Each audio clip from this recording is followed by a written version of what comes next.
DPPM perkuat penanganan TBC Indonesia.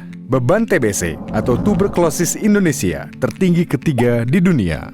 Tercatat 842.000 kasus baru, 442.000 kasus dilaporkan ke SITT, 245.000 kasus diobati tetapi belum dilaporkan, serta 155.000 kasus belum terjangkau dan terdeteksi.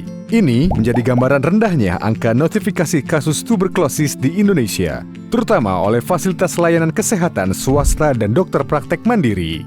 Untuk mengatasinya, kerjasama yang baik antara Fasiankes, pemerintah, dan swasta sangat diperlukan.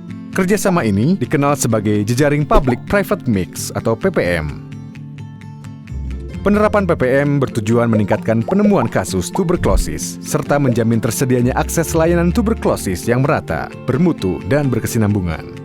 Dengan partisipasi Fasiankes dalam DPPM diharapkan semua pasien tuberkulosis dapat ditemukan, diobati sesuai standar, dan tercatat dalam sistem informasi program tuberkulosis nasional. Pelaksanaan jejaring DPPM menjadi tanggung jawab Kepala Dinas Kesehatan. Dinas Kesehatan perlu membentuk tim DPPM untuk memastikan jejaring berjalan dengan baik.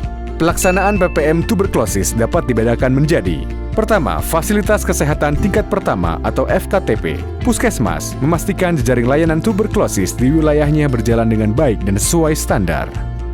Kedua, fasilitas kesehatan rujukan tingkat lanjut atau FKRTL.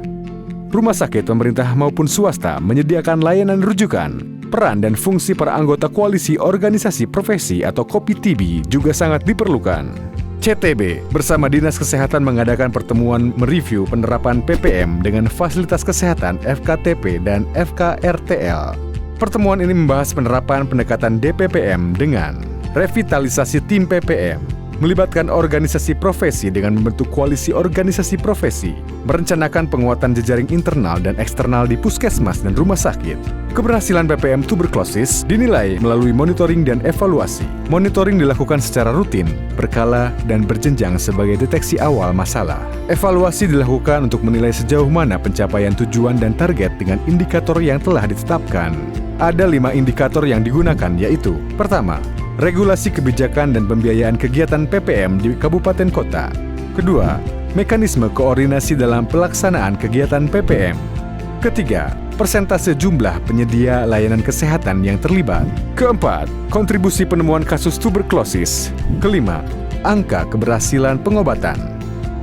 Program Challenge TB yang didukung oleh USAID melakukan berbagai kegiatan untuk mendukung penerapan PPM berbasis kabupaten kota, seperti pembentukan tim PPM Kabupaten Kota yang disahkan oleh Kepala Daerah, pembentukan koalisi organisasi profesi, lokakarya peningkatan jejaring internal dan eksternal fasilitas layanan kesehatan, serta monitoring dan evaluasi penerapannya. Pelaksanaan DPPM membantu peningkatan jumlah penemuan kasus tuberkulosis di Indonesia. Saat ini, ada 16 wilayah binaan CTB yang menerapkan DPPM.